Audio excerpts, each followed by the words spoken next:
Hey everybody, NecroVMX here, and I'm doing this special video, and this is sort of my informational teaser for Chronicles of a Dark Lord Episode 1 Tides of Fate Nightmare Vision. Nightmare Vision is the new DLC that's going to be coming for Chronicles of a Dark Lord Episode 1. Now, we at Kazarth Studios are still working very hard on Episode 2, and I know we keep saying it's coming out, and then, you know, it doesn't, but that's because Episode 2 is a much, much larger game than the first one. It is much longer.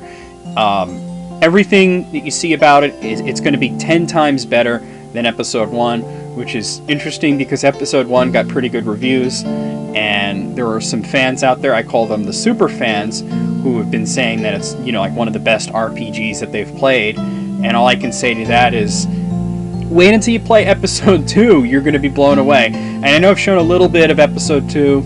It is still in beta on the channel, but and you can get the, you know, if you want to play it now, you can get the demo for free on our website, kazarth.com. But anyway, in the meantime, we kind of took a little bit of a break of a couple of weeks to work on a DLC for Episode 1 called Nightmare Vision, and I want to talk about some of the things that are new.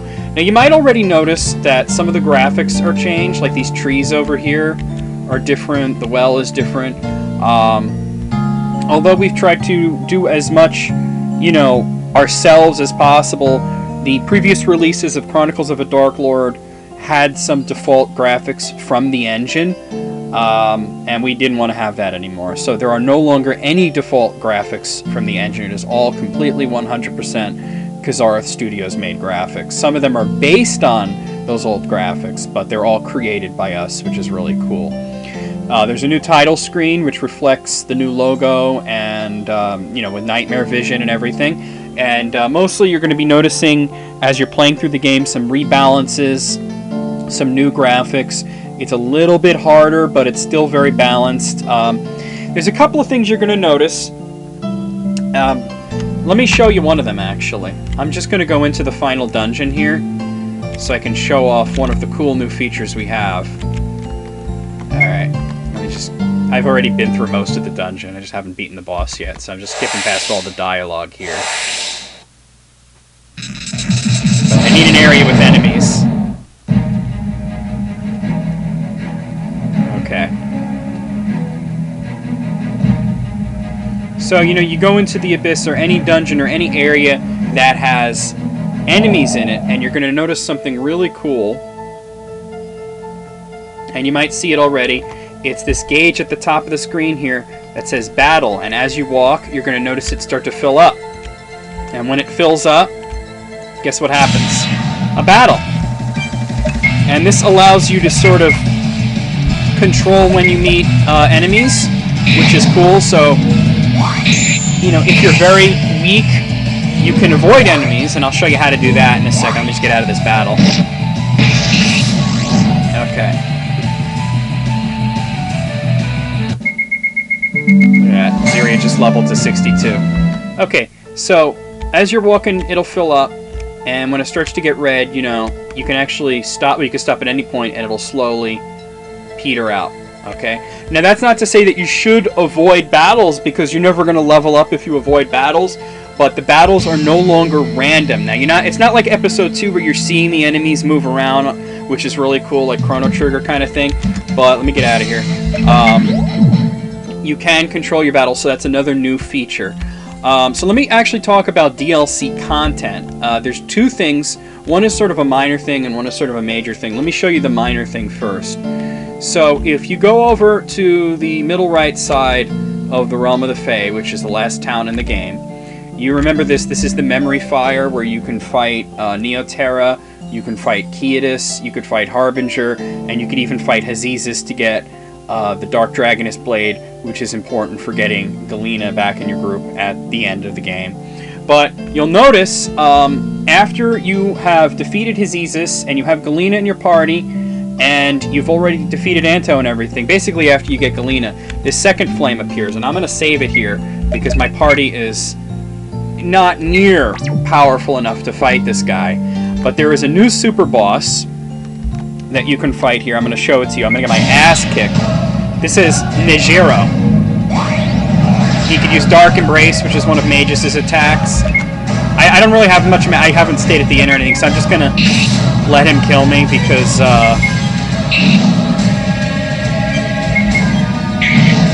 maybe an opportunity to show you the new title screen. Actually, there's no way that I'm gonna be able to beat this guy. But this is another new challenge that you can face. Nijero is, of course, the prophet of Shinandora. And if you're familiar with the lore of the series, you'll know that he is the one that actually foretold the War of the Abyss that starts at the beginning. At the end of this game is when it begins. And Episode 2, the second game, is about the actual War of the Abyss, which is why it's called Episode 2, War of the Abyss. Yeah, Magus is tough. He's got a lot of hit points. Alright, that'll end it. Yeah, so sometimes I forget what the game over screen looks like, so... You know what, yeah, let me show you the new title screen as well, since I have the opportunity. This is our new title screen, Chronicles of Dark Lord Episode 1, Tides of Fate, Nightmare Vision. So you can see, it's, you know, kind of like the old one, but it was actually created from scratch by myself. So that's really cool. I think it's a lot better.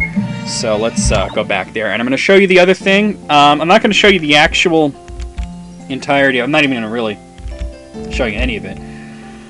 There is an entirely new dungeon, which has actually it's not just a dungeon like not like the Zadaron, which was a bonus dungeon that you could do near the end of the game. It's about, you know, as hard as the Zadaron, if not harder,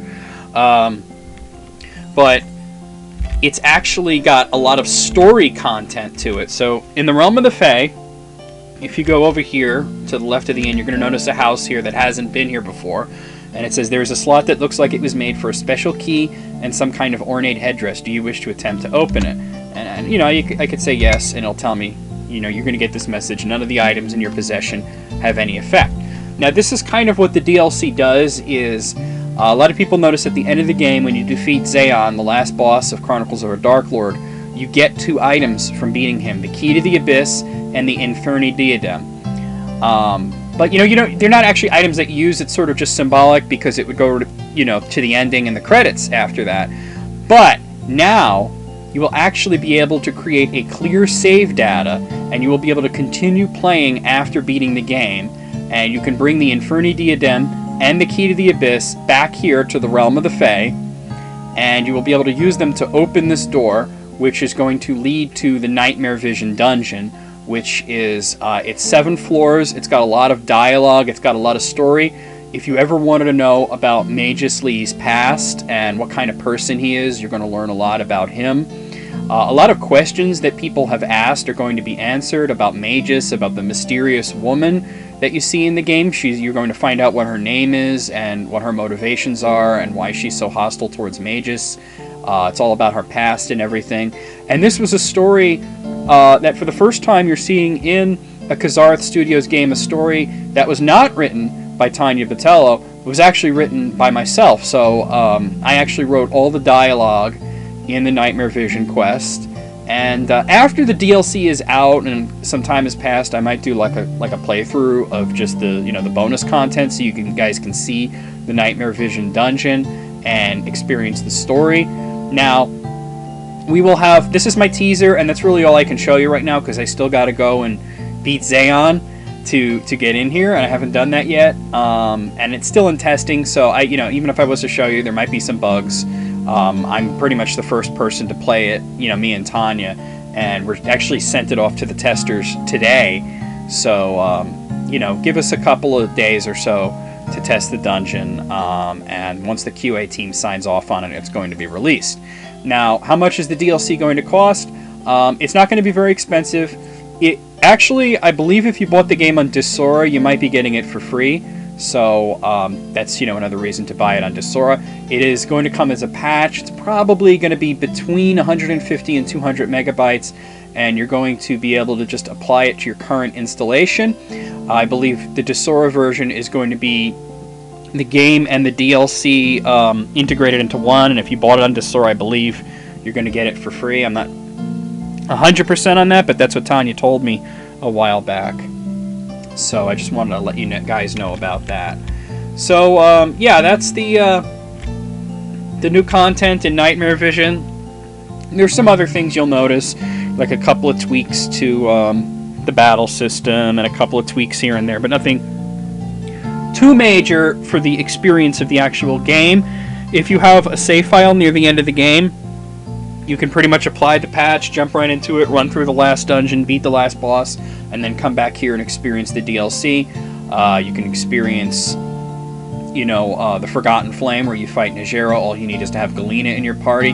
If you don't know how to have Galena in your party, well, I'll tell you, actually. All you have to do is you have to beat Hazizus in the Memory Fire, and there is kind of a cheap way of beating him without leveling up too much. I'm not going to say that right here, but you'll have to figure that out on your own.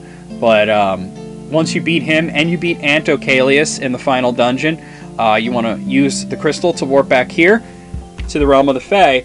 And what you're going to do is you're going to come all the way up here, and there's this gravestone up here. And if you activate the gravestone, you're going to be given a choice between money and something else. Don't pick the money, you pick the something else, and you will get Galena in your party. And, in case you didn't notice, she's a dragon, so that's really cool. Once she's got to get to level 40 to become a dragon, but I figure this is all not spoilers. This game's been out for a couple of years. So, but we're doing DLC, and I want to let you guys know this is not some cheap money grab. As a matter of fact, like I said, I think it's going to be free on Desora anyway, but this is, not just an extra hard dungeon. There is a really cool story that I wrote, and it has, obviously, Tanya's seal of approval. As a matter of fact, when I wrote the story and sent it to her, she was really happy with it, so that's why it's actually in the game now.